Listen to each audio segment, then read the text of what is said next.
A autotransformação. Ou seja, como mudar sua vida. Como transformar a sua vida, transformar o teu ser.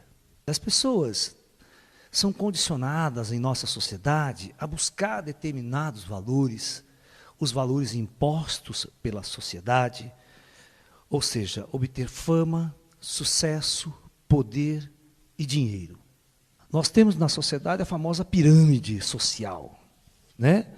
Onde nós temos lá no alto os poderosos, uma porcentagem muito pequena que detém praticamente 95% ou 98% dos bens da humanidade, ou do dinheiro. O resto sobra para o resto, que é praticamente nada. Esses poderosos detêm toda essa riqueza, acumula todos esses bens em detrimento de toda uma falha estrutural das pessoas que estão aqui. Ou seja, como a maior parte da humanidade está aqui, nesta faixa, você pode somar 95% da civilização aqui, entre classe, né, realmente na miséria, tem a classe pobre, tem a classe média, aquela coisa toda, até chegar assim. Então, na verdade, a grande parte da humanidade gera um arquétipo dentro de si mesmo, de ir buscar sair dessa condição. E almeja profundamente aquela posição. Vocês já viram o que é como as pessoas veneram um artista, um cantor de rock, um músico? Quando você vai num show de futebol, num show no campo de futebol de uma banda de rock, os Beatles, aquela época dos Beatles, você vê 4, 2 ou 3 neguinhos lá em cima do palco e milhões lá embaixo gritando, se matando. Porque, na verdade, todos os que estão aqui embaixo se matando queriam estar aonde? No seu inconsciente. Queriam estar naquela posição de poder, naquela posição lá em cima. Por exemplo, todos os esportes são competitivos e só um chega em primeiro. Ou seja, só esse um vai ter fama, sucesso e poder. Você pega um atleta nas Olimpíadas, você lembra quem chegou em segundo lugar? Não, só tem valor quem ganhou a medalha de ouro. Se não ganhar essa medalha de ouro, nem aparece na mídia, na televisão, quem nem quer saber. Um dos homens mais ricos do mundo, em sua bibliografia, né, em sua biografia, estava no topo do mundo. O cara que chegou aqui, ninguém era mais rico do que ele na época, é o senhor Henry Ford, nos Estados Unidos, o dono da Ford, o cara que... Ele escreveu um texto na sua biografia, assim escrito assim, na sua biografia. Eu cheguei no topo do mundo, onde todos os homens desta humanidade querem chegar. Mas a minha maior frustração é não poder convencer todas essas pessoas que estão querendo chegar até aqui, que aqui em cima não existe nada. E, infelizmente, a nossa humanidade, ela continua buscando os valores materiais da vida. Então, quando que nós vamos acordar e ouvir de verdade os grandes mestres e fazer uma grande transformação radical em nosso mundo, em nossa sociedade? Quando? Obviamente, eu nunca sou um indivíduo que promovo revoluções, peguem armas e vão derrubar o poder. Não adianta isso. Já fizeram tanto isso na história, né? E nunca deu certo, né? Eles tiram o idiota do poder, põem outro, tiram o outro, põem outro, né? Vide a Revolução Francesa, né? Derrubaram aquela puta revolução, depois bota Napoleão Bonaparte no poder, né? É uma beleza. No entanto, a gente percebe que só existe uma revolução que realmente vale a pena.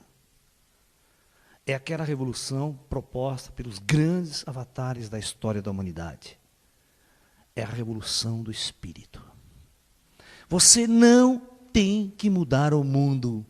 Você não tem que mudar as pessoas. Você só tem que fazer uma coisa importante na sua existência, é mudar a si mesmo. Só isso. É a autotransformação. É você que muda. Você não pode esperar que algo aconteça lá fora no mundo para você fazer a transformação, para você ser feliz. Ano que vem, quando tiver melhor meu salário, quando eu me aposentar, eu mudo. Aí eu faço uma transformação na minha vida. Quando meus filhos estiverem criados, quando eles estiverem com 18 anos, mando para a faculdade, aí sim eu vou estar livre, vou fazer uma mudança, uma transformação. Só que você não sabe o que o mundo e o planeta reserva para todos nós ou no seu caminho. Você pode virar a esquina, bater teu carro e se arrebentar e não tem futuro mais para você. Neste projeto, nessa parte existencial. E você passou uma vida de androide, você viveu os valores, todos os valores que não é você. A vida inteira, desde que você nasceu, as pessoas, a sociedade, tua mãe, teu pai, as escolas, ela foi enfiando um conjunto de regras e um conjunto de valores nas quais você era obrigado a viver e a dirigir e a existir. A maior parte das pessoas procuram fazer uma escola, uma universidade, porque querem ficar bem de vida, ter um bom emprego, ganhar um bom salário. O objetivo é esse. Existe alguma profissão, algum emprego que oferece transcendência espiritual? Na qual você trabalhe 12 horas por dia com bastante afinco e você conquiste a iluminação e a transcendência e a abertura da alma e do espírito? Tem? Tem alguma profissão? Tem algum curso universitário que ofereça isso? Se não existe isso, isso mostra que tudo aquilo que foi feito e é feito na nossa sociedade, nada tem a ver com o espírito. É uma direção totalmente antagônica e oposta ao espírito. As pessoas dirigem suas energias e sua vida 12 horas por dia numa direção que nada tem a ver com sua alma e sua verdadeira natureza. Elas trabalham 12 horas por dia para servir um patrão, ou são o patrão para coordenar os seus empregados. E, no fundo, o que às vezes é o fruto desse trabalho de tanto esforço? É um monte de porcaria sem sentido. Quando às vezes não são indústrias militares, indústrias armamentistas, produzem armas em grande quantidade. Produzem um monte de objetos sem valor e sem sentido real para a humanidade. Então, quando você começa a acordar, quando você vive experiências como eu vivi desde muito jovem, de acordar para o plano espiritual, de entrar em contato com espíritos, com inteligências avançadas, e eu começo a ver o que eu sou. Quando você tem uma experiência de projeção astral, sai do seu corpo e vê teu ser deitado ali, aquele corpo inerte, e você olha e fala, eu não sou aquilo, eu não sou aquele corpo. O que é que eu sou então? Vem aquelas perguntas. Por que as pessoas nesse mundo, nessa sociedade, não acordam da mesma forma que eu acordei? Por que elas não enxergam o mesmo que eu enxerguei? Por que dia após dia, uma civilização que se acha avançada continua vivendo da forma mais primitiva e mais decadente que possa existir? Eu, às vezes, não consigo entender o cerne do ser humano. Aí, quando você analisa profundo, você percebe, é muito difícil desprogramar um androide. Convencer as pessoas de que elas não são advogadas, de que elas não são médicas, de que elas não são engenheiras, de que elas são algo muito maior do que tudo isso. Um grande professor universitário, formador de androides, o Android Moore, formador de androides. As pessoas acham que estão na universidade, professores, eles acham que são os donos da verdade, da sabedoria humana. Um desses professores foi para o Oriente em busca de estudar o Zen com mestres Zen, que estão acordados. Sentado diante do mestre, o mestre faz a seguinte pergunta para esse professor universitário: quem é você? E ele, então, na sua profunda ignorância, começa a vomitar o seu pedigree. Ah, sou professor da universidade de tal, doutorado não sei o quê, professor honoris causa, olha aquele currículo desse tamanho do cara, né? O pedigree. Aí o professor, quando ele termina de falar todo o currículo, o professor fala, e tirando tudo isso que você me falou, quem é você? Ou seja, as pessoas vivem um fantasma, elas vivem uma fantasia. Elas vivem tudo aquilo que realmente elas não são. Mas acreditam que são. Porque o pai, a mãe, muita gente diz que ela é isso.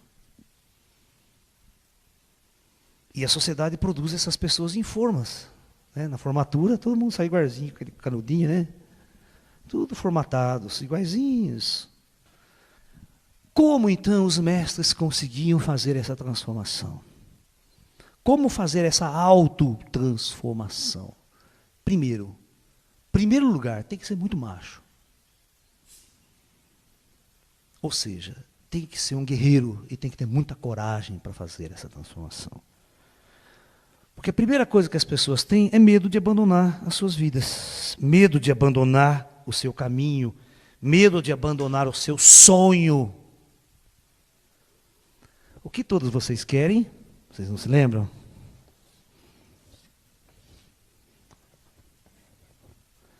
E vocês aprenderam que para chegar lá tem que ganhar muito dinheiro.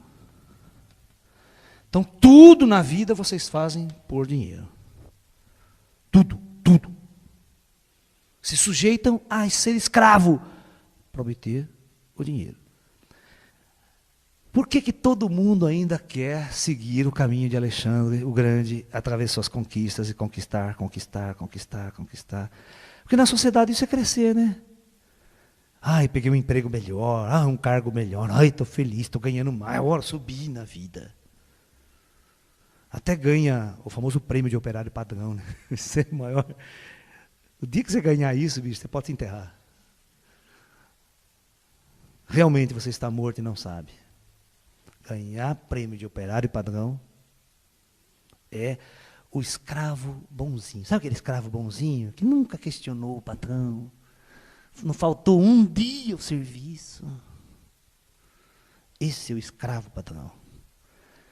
Então, a primeira tomada de consciência, a transformação. 2. O monge se preocupava muito, né, com o seu corpo. Então, como nós somos corpo, mente e espírito, os mestres trabalhavam esses 3 pontos. Primeira coisa, ele vai mudar o seu corpo, tá? Então, você vai ter que mudar os hábitos aqui. Você vai ter, por isso que no Mosteiro Shaolin tinha treinamento de Kung Fu, Tai Chi Chuan, fortalecer o corpo. A alimentação aqui era um dos aspectos muito importantes. Aqui que entra a alimentação natural, vegetariana, o respeito à vida. Você não mata, você não faz uma festa, você não festeja um Natal matando animais, fazendo uma carnificina com os animais, jorrando sangue dos inocentes para você festejar. A mente, a parte mental, é tudo aquilo que nós falamos agora, é a sua programação de Android, a sua filosofia de vida, o que enfiaram na sua cabeça. Sua mente tem que mudar. E para sua mente mudar, você vai ter que estudar novas filosofias, ver a orientação dos grandes mestres, dos grandes avatares. Você vai mudar a tua mente, mudar a tua programação. Você vai acordar. Então, aqui você vai ter que estudar, sim, budismo, taoísmo. Mas tome cuidado para entrar numa seita crente e ficar mais uma vez escravo do modelo religioso, da escravidão religiosa, do fanatismo. É isso que tem que tomar muito cuidado também, porque hoje em dia, né, você vai lá na igreja do Bispo Macedo, você acha que ele vai te iluminar? Ele está muito mais interessado em pegar a tua grana do que realmente passar um processo de transformação real para você despertar e crescer. Então, realmente, esse trabalho filosófico da mente, a mente precisa tomar muito cuidado para não sair de uma armadilha e entrar em outra armadilha. Na verdade, ela vai ter que acordar e buscar saber como usar o seu conhecimento para a sua libertação. E quando você desperta o teu espírito, nunca mais você vai ser o mesmo ser. Nunca mais você voltará a encarnar neste mundo. Você vai conquistar o que os mestres chamam de transcendência e ascensionamento. Você ascensiona para as dimensões superiores. Você não retorna a este planeta kármico, a esse nível kármico, onde você está aprisionado neste corpo, sendo escravo de uma sociedade decadente, arrastando o seu corpo todos os dias pela manhã para dentro de uma indústria, para dentro de um cubículo, para dentro de uma empresa, de uma firma, de uma escola, acreditando que realmente você está servindo a humanidade e fazendo algo realmente útil para a civilização. Pode ter certeza, você não está. Você pensa que está. Mas no fundo da alma, os mestres lá de cima dizem, você não está. Agora, quem tem coragem de assumir isto? Bicho, do outro lado, quando as pessoas morrem, vão rever o seu acástico, é anos de choradeira. É anos de choradeira dos espíritos, de perceber o quão idiota foram em toda a sua existência. O quanto a luz estava ao seu lado o tempo todo e eles não enxergavam. Preferiam servir a César e não servir a Deus. De uma questão assim técnica, do jeito de falar. Porque o alerta sempre foi dado. As pessoas são inteligentes, as pessoas não são burras, só não têm coragem. Só não acreditam realmente que possam fazer uma transformação. Porque elas acham que não tem apoio, né? Sozinhas. Se ela tem um grupo, às vezes, no meu grupo vai, eu vou no grupo, então todo mundo vai, eu vou também. Mas o dia que ela fica sozinha, o dia que tira o tapete dela, ela fica sozinha, para onde eu vou, ela vai para o shopping center de novo. Ela não vai para as montanhas meditar. Porque no shopping center está 300 mil pessoas, todo mundo comprando, ela vai lá também. Sozinha, eu meditar nas montanhas, estou perdida, ela morre de medo. O ser humano não gosta de ficar sozinho, né? Ele se sente muito mal sozinho. Na verdade, quando você acorda para o espírito, você faz essa transformação, você vai ver que as suas necessidades vão ser completamente outras. Completamente. A sua roupa vai ser uma roupa muito humilde e simples, que uma calça dá para a semana inteira, né? Uma sandália, está ótimo demais, camisa bem folgada lá, camiseta que custa R$10, R$10. Não precisa comprar uma roupinha de 150, 200, com uma calça de 300 conto. Então, para nós resumirmos, para nós terminarmos o nosso papo de hoje, eu gostaria de deixar assim claro para vocês que a autotransformação é algo que vem de dentro. É algo que vem lá do fundo da sua alma. Todo mundo, todo ser humano, de alguma forma, em algum momento da sua vida, parece que recebe um chamado interno. Ou seja, ele acorda de manhã diferente, algo invisível tocou, mexeu com a coisa interna. É uma força muito poderosa, que uma hora a gente vai conversar sobre ela, que são os mestres do invisível, são os mestres kármicos, aqueles que cuidam de nossa encarnação na outra dimensão, que fazem esse chamado. Agora você pode ouvir esse chamado e segui-lo, ou simplesmente você pode ignorá-lo. Passar a ignorar sempre que ele acontece em sua vida. Aí é um problema de livre-arbítrio, totalmente seu, porque você tem o direito de fazer aquilo que você quer na sua vida. Porque é mostrado para você. É mostrado esse mundo e os valores desse mundo. E é mostrado o caminho espiritual. Você escolhe. Somente você pode fazer essa escolha. Mas tem que acreditar nisso, tem que ter coragem para fazer essas mudanças, essas transformações. E não há essa abertura, não há esse crescimento sem transformação. Você precisa ter coragem de fazer as transformações. Tá? Cada um de vocês vai achar um jeito de fazê-la. Não vou ditar regra não, viu? Cada um vai usar a sua criatividade. Quer mudar de emprego? Vai arrumar um jeito de viver e ganhar um dinheirinho honestamente, harmoniosamente e trabalhar no processo espiritual. Quer mudar de cidade, quer mudar de vida? Vai mudar de cidade, vai mudar de vida, vai morar para as montanhas, vai morar numa cidadezinha tranquila, vai plantar sua hortinha. Você pode fazer isso, você pode mudar. Certo? Cada um vai usar a sua criatividade, cada um tem um dom, cada um tem um talento que pode ser explorado. Eu explorei o meu talento de professor. Eu ganho minha vida alternativamente, vivendo de uma forma alternativa, sendo um professor. Mas não me convide para dar aula em universidades, em faculdades ou em colégios, porque é tudo que eu não quero ensinar para as pessoas. Mas eu sou um professor. Então eu uso o meu talento como professor, meu trabalho como professor, para ensinar. E da mesma forma que um professor universitário ganharia o seu salário, eu também ganho meu salarinho para sobreviver com as minhas aulas, com meus cursos que eu dou. É uma forma alternativa que eu encontrei. E cada um de vocês, dentro do seu talento, vai encontrar uma forma alternativa de sobreviver. Com certeza. E produzindo coisas boas para o mundo, viu?